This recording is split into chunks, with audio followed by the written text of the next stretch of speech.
অন্যতম একজন হলেন হযরত আসিয়া রাদিয়াল্লাহু তাআলা আনহা। ওনার জীবনের অনেক ভালো গুণের মধ্য থেকে অন্যতম একটা গুণ ছিল, তিনি নিজের জীবনটা দিয়েছেন কিন্তু ঈমানটাকে বিসর্জন দেন নাই। জীবন দিয়েছেন কিন্তু ঈমানটা দেন নাই। ফেরাউন যখন শুনল ঘরেই দুশমন, ফেরাউন আস্তে আস্তে কঠোর হতে শুরু করলো। আসিয়া, রক্তের সাথে সম্পর্ক না হলেও বৈবাহিক সম্পর্ক তোমার সাথে আমার। দেশের অনেক মানুষ আমাকে খোদা হিসাবে গ্রহণ করে নিয়েছে। আসিয়া, তুমি আমার ঘরের বেবি, আমার ঘরের লোক, তুমি যদি আমার খোদা মানতে নারাজ হও তাহলে তো আমার ইজ্জত সম্মান কিছুই থাকে না।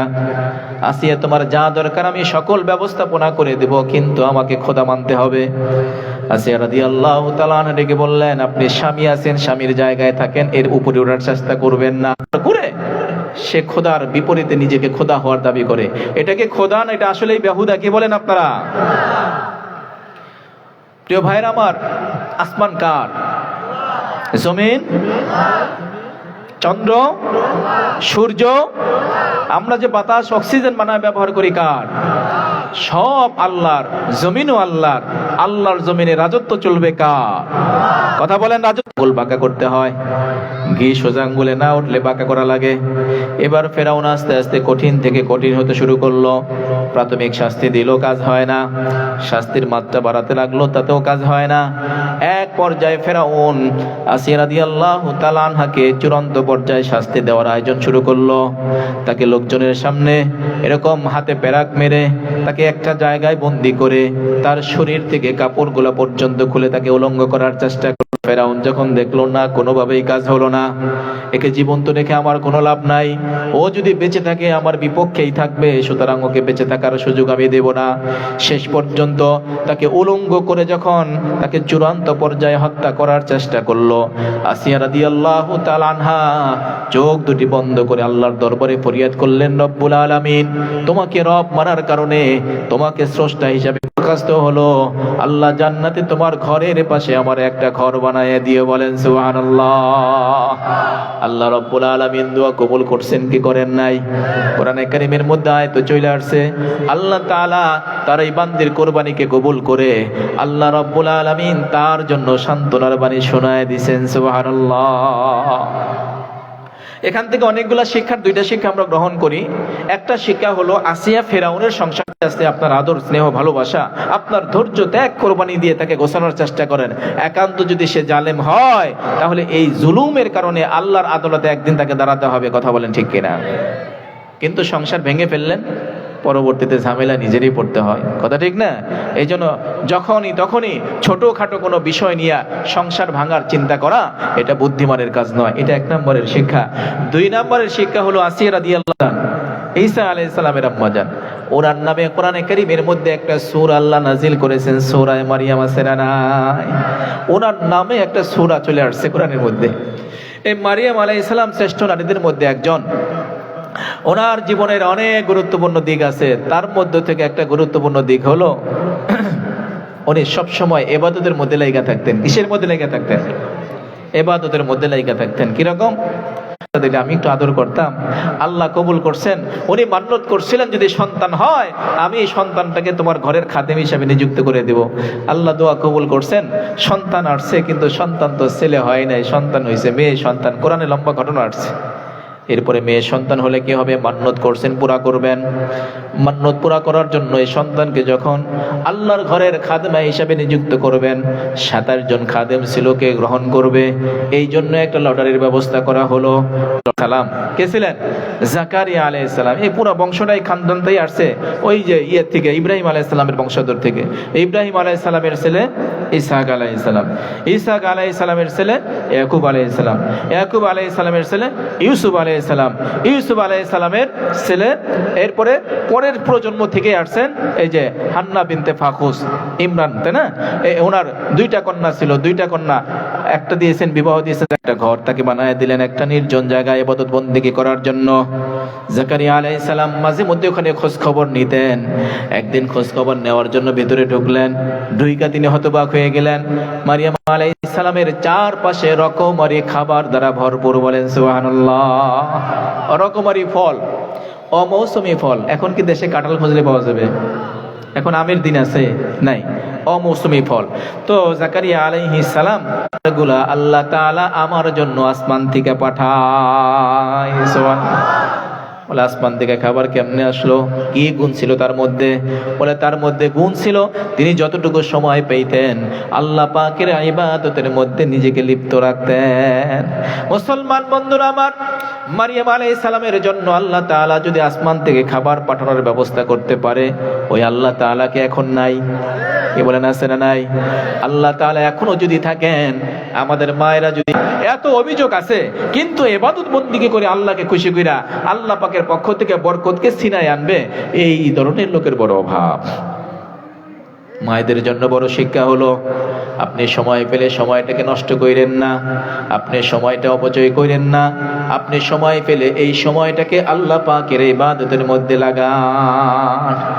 কিন্তু দুঃখজনক হলেও সত্য, আমাদের সমাজে বর্তমান সময়ে মোবাইল ফোন আসার কারণে এখন বাচ্চার ফোনের দিকে আছে, বাচ্চার মুখ দিয়ে খাবার ঢুকলো না তার নাক দিয়ে ঢুকলো এই খোঁজ খবর তো তার ভিতরে না। আবার দেখেন, এই মোবাইল ফোন আসার আগে আমাদের সমাজে এত ডিভোর্স লেটার ছিল না, মোবাইল ফোন আসার পরে সমাজের মধ্যে ডিভোর্স লেটার বেড়ে গেছে। কথা বলেন ঠিক কিনা? এই মোবাইল ফোন দ্বারা নিজের সংসারের খোঁজ খবর রাখার মতো সময় না পেয়ে এই মোবাইল ফোন দ্বারা বাহিরের সকল খোঁজ খবর রাখতে গিয়া এইটা ওটা সেটা দেখতে দেখতে স্বামীকে সময় দিতে পারে না, সংসারের কাজকর্মের মধ্যে সময় দিতে পারে না। তানে খফিফাতানে আলাল লিসান আসকিলাতানে ফিল মিজান সুবহানাল্লাহি ওয়া বিহামদিহি সুবহানাল্লাহিল আযীম। এই তাসবিহগুলো বেশি বেশি পড়েন, একবার সুবহানাল্লাহ বলেন, আলহামদুলিল্লাহ বলেন, আল্লাহু আকবার বলেন, দোয়া দুরূদগুলো বলেন, সন্তানের মুখে খাবার দেওয়ার সময় একটু কোরআনে কারীমের তেলাওয়াত করেন, সকালে তেলাওয়াত করেন, রাতে ঘুমানোর আগে একটু তেলাওয়াত করেন। কিন্তু না, কোরআন পড়ার কোনো অভ্যাস আমাদের সমাজে এখন। আমার শ্বশুর শাশুড়ির জন্য, আমার মৃত মা বাবার জন্য বকশিশ করে দেন, এমন মহিলাদের সংখ্যা দিন দিন কমে যাচ্ছে। কথা বলেন ঠিক কিনা? আল্লাহ আমাদের সমাজের মা বোনদেরকে মারিয়াম আলাইহিস সালামের মতো ইবাদত গুজার হওয়ার তৌফিক দান করেন, বলেন আমিন। শ্রেষ্ঠ নারীদের তালিকায় কয়জন গেল? 2 জন। এরপরে 3 নম্বরে আসেন হযরত ফাতেমা রাদিয়াল্লাহু তাআলা আনহা, শ্রেষ্ঠ নারীদের মধ্যে অন্যতম একজন। ইতিহাস সাক্ষী, ওনার ইন্তেকালের দিনে উনি স্বামীকে নসিহত করে বলতেছেন, প্রাণের স্বামী, আমি যদি আজকের রাতে ইন্তেকাল করি তো আপনি আমাকে দিনের আলো পর্যন্ত অপেক্ষা করবেন না, রাতের আধারেই আমাকে দাফন করে দিবেন, রাতের আধারেই আমাকে দাফন করবেন। কেন গো? তুমি রাসূলের মেয়ে, হযরত হাসান হুসাইনের মাতা, তোমার জানাজায় অনেক মানুষ আসতে যাবে, অনেকের মনের মধ্যে আগ্রহ থাকবে, আকাঙ্ক্ষা থাকবে, ওকে আন্দাজ করতে দেই নাই, অনুমান করতে দেই নাই, কিন্তু আমার ইন্তেকালের পরে আপনি যদি জনসম্মুখে আমার খাটিয়াটা রাখেন, মানুষ আমাকে দেখবে, তারা আমাকে নিয়ে অনুমান করার চেষ্টা করবে। না না, আমি এতটুকু পরিমাণ চাই না, আমার ইন্তেকালের পরে কেউ যেন আমাকে নিয়ে অনুমান করার সুযোগটুকু না পায়। খেয়াল করছেন? জীবিত অবস্থায়ও কারো খাটিয়া ধরতে তো আরেকজন লোকের দরকার আছে। তোমার কি পারমিশন আছে? বলে হ্যাঁ, আরেকজন লোক যেহেতু না হলেই নয়, এই জন্য পারমিশন আছে, একজন লোক নিয়ে নেবেন। কাছেই আছে আবু যর গিফারি রাদিয়াল্লাহু তাআলা আনহু, হযরত আলী রাদিয়াল্লাহু তাআলা আনহু, হযরত ফাতেমা রাদিয়াল্লাহু তাআলা আনহার ইন্তেকালের পরে আবু যরের বাড়িতে চলে গেলেন। ভাই আবু যর, একটু কাজ করা লাগবে। কি কাজ করা লাগবে? বলে কবর খনন করতে হবে। কার কবর? হযরত ফাতেমার কবর। কয় রাতের বেলায় কেন? ওনার ওসিয়ত হলো রাতের বেলায় যেন তোমার কাছে আজকে আসবে যিনি রাহমাতুল লিল আলামিনের আদরের কলিজার টুকরা সন্তান হযরতে ফাতেমা। তিনি নিজের আকুতি বেশ করে বলতেছিলেন, খবর, তোমার কি খবর আছে নি? আজকে এমন একজন ব্যক্তি তোমার কাছে আসবে যিনি ইমাম হাসান হুসাইনের মাতা। তোমার কি জানা আসেনি? এমন একজন ব্যক্তি আজকে তোমার কাছে আসবে যিনি হযরত আলীর বিবি। এমন একজন ব্যক্তি তোমার কাছে আসবে যিনি জান্নাতি। তাহলে আমার কিচ্ছু করার নাই। মুসলমান বন্ধুরা আমার, হযরত ফাতেমা রাদিয়াল্লাহু তাআলা আনহা, ওনার জীবনের অনেক ভালো গুণের মধ্য থেকে অন্যতম একটা গুণ আমরা পেলাম, সেটা হলো পর্দা মেনটেন করে চলা। পর্দার ক্ষেত্রে 3টা ধাপ আছে। কয়টা ধাপ বলেন? 3টা ধাপ আছে। একটা হলো 80 মার্ক পাওয়ার পথ। পর্দার ধরনটা এমন, ওইভাবে পর্দা মেনটেন করলে মায়েরা 80 নাম্বার পাবে পর্দার দিক থেকে। আরেকটা আছে 80 পাবে না, কিছু কমবে 50। আল্লাহ রাব্বুল আলামিন বলেন আকারনা ফি বুয়ুতিকুন্না ওয়ালা তাবাররাজনা তাবাররুজাল জাহিলিয়াতিল উলা। আল্লাহ রাব্বুল আলামিন বলেন ওয়াকারনা ফি বুয়ুতিকুন্না, মহিলারা তারা তাদের ঘরে অবস্থান করবে। ঘর তাদের জন্য বন্দিশালা নয়, ঘর হলো তাদের জন্য কর্মস্থল। কি বলেন? পুরুষের কর্মস্থল, অনুকূল পরিবেশ হলো নারীদের জন্য ঘর, না বাহিরে? আচ্ছা বলেন তো, বাচ্চাকে দুধ পান করার জন্য অফিসের চেয়ার, গাড়ির সিট আর রাজপথ ভালো না ঘরটা ভালো? হ্যাঁ, সন্তানকে দুধ পান করাইতে চাইলে কোন জায়গাটা নিরাপদ? তার জন্য ঘর নিরাপদ। এই জন্য আল্লাহ কোরআনে বলছেন অকরনা ফি বুয়ুতিকুন্না, মেয়েরা তোমরা ঘরে অবস্থান করবে। ফর্মুলা বলে তোমার যাবতীয় দায় দায়িত্ব স্বামীর কাঁধে তুলে দিলাম। এই জন্য কোরআন বলছে অকরনা ফি বুয়ুতিকুন্না, নারীদের জন্য ঘর হলো সব থেকে নিরাপদ পর্দা মেনটেন করার ব্যবস্থাপনা। এই ঘরে যারা অবস্থান করবে তারা 80 নাম্বার পাবে। কত নাম্বার? 80 নাম্বার। এরপরে আসেন 2 নাম্বার ধাপ, বাহিরে যাইতে হবে। কি করতে? চাকরি করতে। কি করতে? ব্যবসা করতে। কি করতে? বাজার করতে। আরো কত কাজকর্ম করার জন্য বাহিরে যাইতে হবে। যেই কাজগুলা পুরুষের কাঁধে ছিল সেই কাজগুলা নারীরা।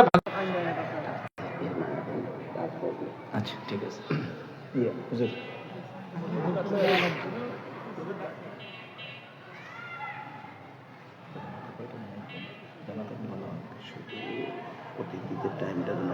ঠিক আছে, সমস্যা নেই, শেষ করে দিয়ে ঠিক আছে, নির্ভর করে ঠিক আছে। করছেন এর উপরে মাথায় লম্বা একটা ওড়না ব্যবহার করছেন, এর উপরে একটা মোটা কাপড় পরিধান করছেন। যেই কাপড়টা পরিধান করার পরে আপনাকে চেনা যাবে না আপনার বয়স কত, বোঝা যাবে না আপনি কি যুবতী না আপনি বৃদ্ধা, আপনার বয়স কি 25 না 45 না 55, এটা যেন বোঝা না যায়, এই ধরনের পোশাক পরে আপনি বাইরে বের হবেন। এবার বলেন তো, আমাদের দেশে মা বোনেরা যেটা কাপড়টা যে পরিমাণ সুন্দর, বোরকার উপরে ডিজাইনটা এত পরিমাণে সুন্দর, মানুষ দেখলে এত পছন্দ হবে না বোরকা দেখলে যতটা পছন্দ হয়। কথা বলেন ঠিক কিনা? এ হলো এক ধরনের। আবার এক ধরন দেখবেন মায়েরা বোরকা পরে তো ঠিক আছে, একটু ঢিলে ঢালা থাকলেও অসুবিধা, ওনারা এখানে একটা বেল বাঁধে। কি বাঁধে? বেল বাইন্দা পুলিশের মতো টাইট করে। কি করে? পুলিশ বেল পরে না, বেল পরলে শরীরে একটু টাইট ফিট হয়, একটা ফুর্তি ফুর্তি ভাব আসে। এখন 2 নম্বর শর্ত হলো বোরকা এত টাইট ফিট হওয়া যাবে না যত টাইট ফিট হলে শরীরের অঙ্গ প্রত্যঙ্গ গুলা অনুমান করা যায় অথবা বয়সটাকে অনুমান করা যায়। এই প্রকারের বোরকা যদি পরিধান করেন, এই বোরকা শরীয়তের পর্দা হবে না। কথা বুঝতেছেন? তাহলে বাইরে যেতে হলে আপনি এমন ভাবে যাবেন যাতে করে আপনাকে দেখলে চেনা না যায়, বোঝা না যায়। এটা হলো 2 নম্বর পর্যায়ের পর্দা আর কি। 3 নম্বর পর্যায়ের পর্দা যেটা, সেটা হলো এই পর্যন্ত ঢেকে রাখছেন, অথবা বিশেষ প্রয়োজনে আপনি মুখটা কোনো রকম কিছুটা খোলা রাখছেন, চশমা পরছেন অথবা মাস্ক পরছেন, কিছুটা খোলা আছে। এটা যদিও শরীয়তে এইভাবে জায়েজ নাই, এটা জায়েজ না, কিন্তু তারপরেও নগ্ন মহিলাদের চাইতে এটা কিছুটা ভালো। কথা বলেন ঠিক কিনা? নগ্ন মহিলাদের চাইতে এটা কিছুটা নিরাপদ, কিছুটা ভালো, কিছুটা শালীন। দুষ্ট ছেলেরা হয়তোবা এই ধরনের নারীদেরকেও তেমন একটা উত্ত্যক্ত করার চেষ্টা করবে না, যে নিজেকে আড়াল করতে চেষ্টা করে, শরীয়তের মধ্যে রাখার জন্য কিছুটা চিন্তা চেতনা করে থাকে, হিজাব পরিধান করে অথবা এইভাবে সে চলাফেরা করে। তাহলে কয়জন নারীর কথা বললাম? শ্রেষ্ঠ নারীদের তালিকায় 3 জন। 4 নম্বর হলো যার কথা বললাম, ওনার আম্মাজান। কে? ওনার আম্মাজান খাদিজাতুল কুবরা রাদিয়াল্লাহু তাআলা আনহা। এই পৃথিবীতে যত নারী আসছে যারা শ্রেষ্ঠত্বের তালিকায় অবস্থান গ্রহণ করতেছেন, এদের মধ্যে অন্যতম একজন হলেন আম্মাজান খাদিজাতুল কুবরা রাদিয়াল্লাহু তাআলা আনহা। আম্মাজান খাদিজার অনেক গুণ আছে, তার সম্মানটা ভাগাভাগি করার চেষ্টা করে, কিন্তু স্বামীকে মন থেকে মহাব্বত করবে, স্বামীকে ভালোবাসবে, স্বামীকে সাপোর্ট করবে, স্বামীকে টেনশন মুক্ত রাখবে, এমন নারীদের সংখ্যা মোটামুটি অনেক কম। নাকি বলেন? অনেকে বলে বিয়ের আগেই ভালো ছিলাম, কি সমস্যা? বাসায় ঢুকতে মনে চায় না। কেন? বললেন না ভাই, বাসায় গেলেই এই পেশাল ওই পেশাল, এটা নাই ওটা নাই। এটা এই এলাকার মায়েরা তো শোনায় সোহাগা, এটা রাবিয়া বসরির মতো, এরা স্বামী ভক্তি করে, স্বামীকে সম্মান করে, শ্রদ্ধা করে। বলতেছিলাম যে কথা, শ্রেষ্ঠ নারীদের তালিকায় 6 জনের 4র্থ নাম্বার যিনি, উনি হলেন আম্মাজান খাদিজাতুল কুবরা রাদিয়াল্লাহু তাআলা। এই সাউন্ডটা কমে গেছে কেন? সাউন্ডটা একটু আপলোড হয়েছে, দেখেন তো। মুসলমান বন্ধুরা আমার, আম্মাজান বিশ্বনবী রাহমাতুল লিল আলামিন হেরা গুহায় ধ্যান করতেন, কখনো কখনো কয়েকদিন পর্যন্ত বাসায় ফিরতেন না। আর এই সময় আম্মাজান খাদিজাতুল কুবরা রাদিয়াল্লাহু তাআলা আনহা স্বামীর জন্য ওই পাহাড় বেয়ে বেয়ে খাবার পৌঁছায় দিতেন, স্বামীর জন্য খাবার পৌঁছাইতেন। একটু খেয়াল করেন তো, নবীজি বিয়ে করছেন কত বছরে? 25 বছর বয়সে। আম্মাজান খাদিজার বয়স ছিল তখন কত? 40। এক বর্ণনায়, আরেক বর্ণনায় 45-এর কথা আসছে, 40 অথবা 45 বিবাহের সময়। একবার, দুইবার, তিনবার, পাঁচবার না জিরায়া এক দৌড়ে সেই গুহা মাথা পর্যন্ত, চূড়া পর্যন্ত পৌঁছা সম্ভব হয় না। বৃদ্ধ একটা মহিলা স্বামীকে কতটুকু মোহাব্বত করলে ওই পাহাড় বেয়ে বেয়ে খাবার পৌঁছায় দিতেন, বলেন সুবহানাল্লাহ। এই হলো আম্মাজান খাদিজাতুল কুবরা রাদিয়াল্লাহু তাআলা আনহা। নবীজি দাওয়াতের কাজ করতে গিয়া কাফেরদের পক্ষ থেকে বাধাপ্রাপ্ত হতেন না কেন? আপনার দাওয়াতকে তারা কবুল করুক অথবা নাই করুক, আমি তো জানি আপনি সত্যের রাহবার, আমি তো জানি আপনি এতিমকে সহযোগিতা করেন, আপনি বিধবাকে সাহায্য সহযোগিতা করেন, আপনি দুস্থ মানুষের পাশে দাঁড়ান। আপনার এত এত ভালো গুণ থাকার পরে আল্লাহ তাআলা কখনোই আপনাকে বিফল করবেন না। আসলে এই কথাগুলো বলে আম্মাজান খাদিজা তার কিছু অভিব্যক্তি পেশ কইরা নবীজিকে সান্ত্বনা দেওয়ার চেষ্টা করতেন। সুবহানাল্লাহ। নবীজিকে কেমন ভালোবাসতেন আরেকটা ঘটনা মনে পড়লো, বলবো? কষ্ট হচ্ছে না তো আপনাদের? আমাদের আজকের যিনি প্রধান আলোচক আল্লামা আব্দুল্লাহ আল আমিন সাহেব দামাত বারকাতুহুল আলিয়া, হুজুর কিন্তু উপস্থিত। হুজুর আসবে কতক্ষণের মধ্যে, আসা পর্যন্ত আর কি। টিভি সিনেমা যেখানে, নারে তাকবীর। আরেকটা ঘটনা মনে পড়ছে, বলবো? নবীজির যখন বিবাহ হয়, বিবাহের সময় আমাদের দেশেও দেখবেন অনেক কিছু পর্যালোক আছে, সমালোচক আছে, বিবাহ কেমন হয়েছে, ছেলে জিতলো না মেয়ে জিতলো, এই নিয়ে মোটামুটি একটা গবেষণা তাদের শুরু হয়ে যায়। কে জিতছে, ছেলে জিতছে না মেয়ে জিতলো বিবাহের ক্ষেত্রে, এটা গবেষণা হয় কি হয় না? আম্মাজান খাদিজার বিবাহের পরে আরবের কিছু লোক তারা গবেষণা করতে শুরু করলো, নিতে পারতেন, কিন্তু তিনি এমন একজন ছেলেকে গ্রহণ করলেন যার বাবাও নাই, মাও নাই, এতিম। এতিম তো এতিম, তার টাকা পয়সাও তেমন নাই, এই জন্য খাদিজার বিবাহটা তেমন ভালো হয় নাই। এটা তাদের গবেষণা আর কি, গবেষণার রিপোর্ট। এই রিপোর্ট কি তাদের কাছ পর্যন্ত শেষ না খাদিজার পর্যন্ত চলে গেছে? আম্মাজান খাদিজাতুল কুবরার কাছ পর্যন্ত রিপোর্ট চলে গেছে। চলে যাওয়ার পরে উনি মনে মনে চিন্তা, তোমরা কি এমন মন্তব্য করেছো আমার বিবাহটা ভালো হয় নাই? বলে করছি তো, আসলেই তো ভালো হয় নাই।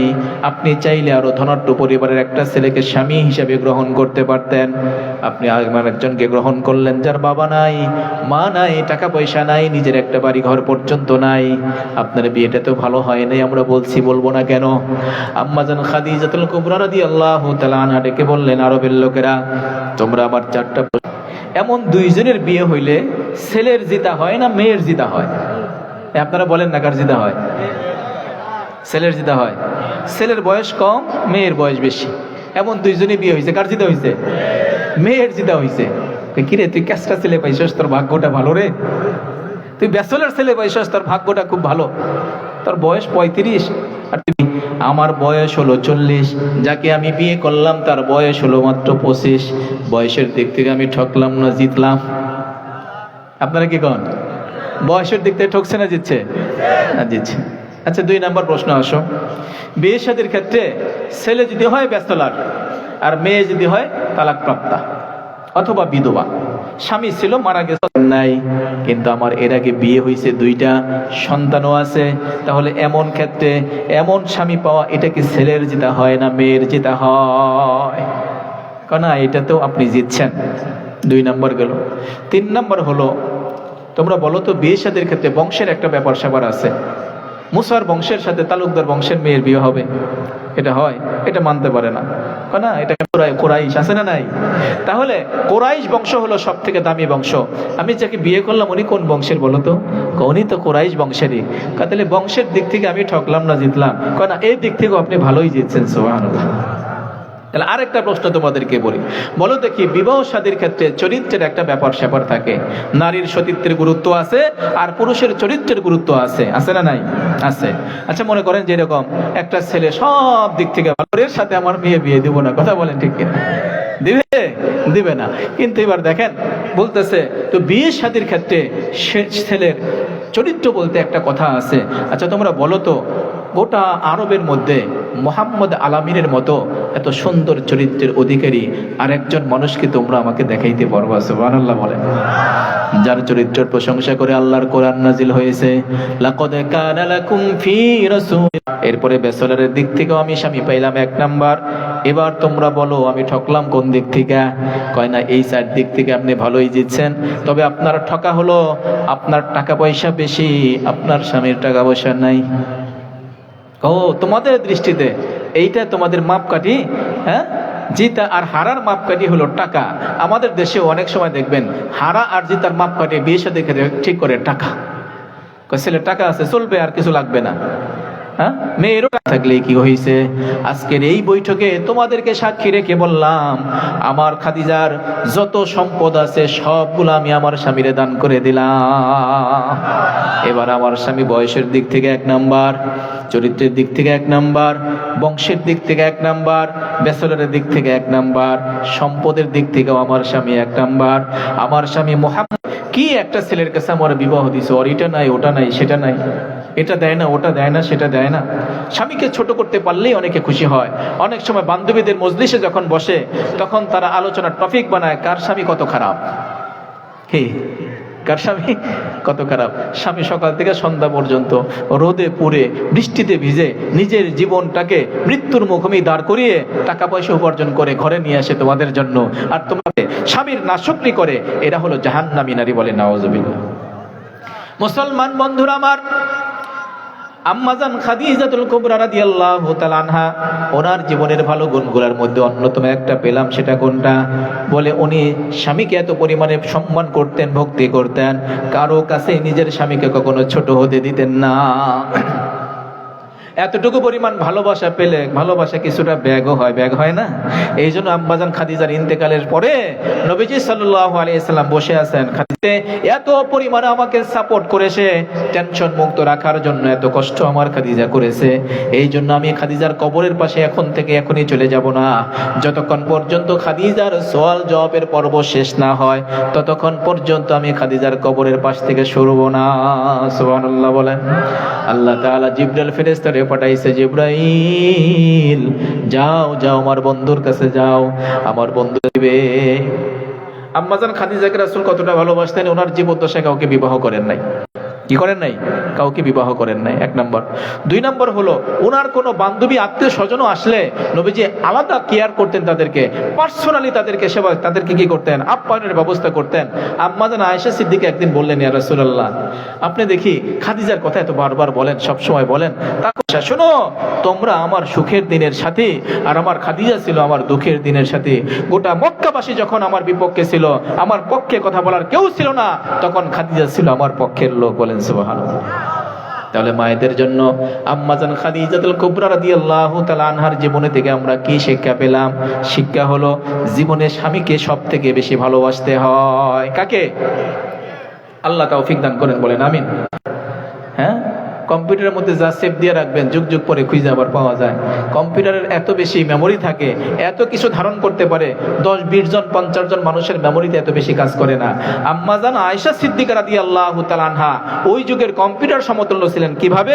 বলে নবীজি সাল্লাল্লাহু আলাইহি সাল্লামের থেকে অসংখ্য হাদিস আম্মাজান আয়েশা সংরক্ষণ করে উম্মতের কাছে পৌঁছাইছেন, প্রচার করছেন। বলেন সুবহানাল্লাহ। বুখারী মুসলিমের মধ্যে স্থান পাইছে। এবার একটু চিন্তা করে দেখেন তো, তিনি কত বড় কম্পিউটার ছিলেন। বড় বড় সাহাবায়ে কেরাম ওই যুগে কোনো মাসালার সমস্যার সমাধান খুঁজে না পেলে আম্মাজান আয়েশার কাছে ছুটে আসতেন। আম্মাজান, আপনি তো রাসূলের কাছে থাকছেন বেশি সময়, লম্বা সময়, 9-6 বছর বয়সে বিবাহ, 9 বছর বয়সে নবীজির সঙ্গে রুখসত, 18 বছর বয়স যখন তার তখন নবীজির ইন্তেকাল। এই দীর্ঘ 9 বছর সময়ের কিছু দিন শিক্ষার দরকার আছে নাকি বলেন? আছে না দিন শিক্ষার দরকার? মায়েদের দিন শিক্ষার দরকার আরো বেশি, কারণ আমার একটা আদর্শ মা দাও, আমি একটা আদর্শ সন্তান দিব, একটা আদর্শ জাতি উপহার দিব। তো মায়ের আদর্শ হবে দিন শিখলে না দিন বাদ দিলে? তাহলে দিন শিক্ষার জন্য মায়েদের আগ্রহ থাকার দরকার আছে। দেখেন আমাদের সমাজে অনেকের ঘরে বিভিন্ন রকমের বই পুস্তক আছে, কি আছে, উপন্যাস আছে, এটা আছে সেটা আছে, কিন্তু মায়েদের ঘরে কিছু বই পুস্তক আছে, বিশেষ করে বিশ্বনবীর জীবনী সম্পর্কে 2-4টা বই তো ঘরে থাকাই দরকার, কি বলেন? ঘরে থাকলে কি হবে, অনেকের ঘরেই বই আছে কিন্তু বই পড়ার মতো মানুষ নাই। বই পড়বে সময় কোথায়? সময় তো হাতে নাই। বলে কেমনে? আধা ঘন্টা সময় পাইলে তো একটা নাটকের সিরিয়াল কমপ্লিট করা যায়। বলে নাউজুবিল্লাহ। আধা ঘন্টা সময় একটা বই পড়বে এই ধৈর্য নাই, কিন্তু 3 থেকে 5 ঘন্টা সময় মোবাইল ফোন নিয়ে বৈশা সময় কাটাবে, এমন সময় অনেকের হাতেই আছে। এই জন্য প্রিয় ভাইয়ের আমার, দিন যত গড়াতে ঘন্টা থাকার দরকার আছে না নাই? আল্লাহ কবুল করেন, বলেন আমিন। শ্রেষ্ঠ নারীদের তালিকায় কয়জন? কথা বলেন না, কয়জন? 6 জন, তাই না? কয়জনের কথা বললাম? 5 জন। আরেকজন বাকি আছে, তাই না? শ্রেষ্ঠ নারীদের তালিকায় আরেকজন হলেন হযরতে হাজিরা রাদিয়াল্লাহু তাআলা আনহা, যার স্বামীও নবী, যার সন্তানও নবী। সুবহানাল্লাহ বলেন। স্বামীও নবী, সন্তানও নবী, এমন সৌভাগ্যবান নারী কয়জন? স্বামীও নবী, সন্তানও নবী, পয়গম্বর। বড় সৌভাগ্যবান ব্যক্তি ছিলেন। এই কথা বুঝতেছেন নি? সবসময় ভরসা করতেন কার উপর? আল্লাহ কোরআনে বলেন, ওমাই ইয়াতাওয়াক্কাল আলাল্লাহি ফাহুয়া হাসবুহু। ওমাই ইয়াতাওয়াক্কাল আলাল্লাহ ফাহুয়া হাসবুহু। যে ব্যক্তি আল্লাহর উপরে ভরসা করবে, আল্লাহ তার জন্য যথেষ্ট হয়ে যায়। বলেন সুবহানাল্লাহ। ওনার জীবনের এটা শ্রেষ্ঠ একটা গুণ ছিল। জীবনের সকল ক্ষেত্রে তিনি ভরসা করতেন একমাত্র আল্লাহ পাকের উপরে। ঘটনা লা ইলাহা ইল্লাল্লাহ।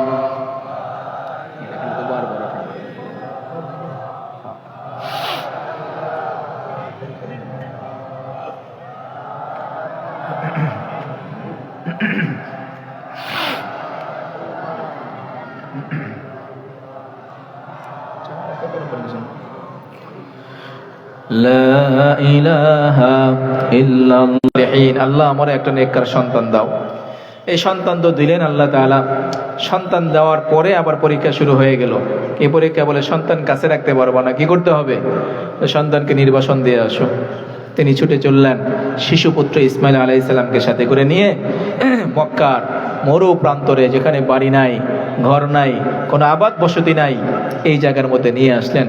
ইব্রাহিম আলাইহিস সালাম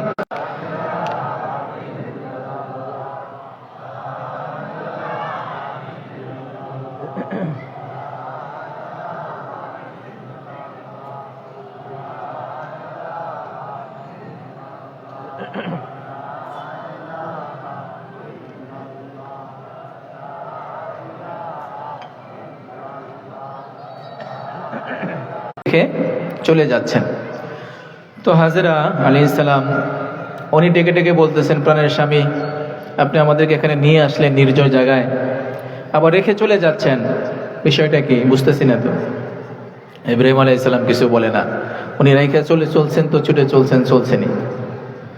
এরপরে তিনি বলতেছেন, প্রাণের স্বামী, আপনি আমাদেরকে রেখে যাচ্ছেন, এটা কি আল্লাহ পাকের ইচ্ছায়? আল্লাহ বৃদ্ধ বয়সে আপনাকে সন্তান দিয়েছে, ওই আল্লাহ অবশ্যই আমাদেরকে হেফাজত করবেন। বলেন সুবহানাল্লাহ।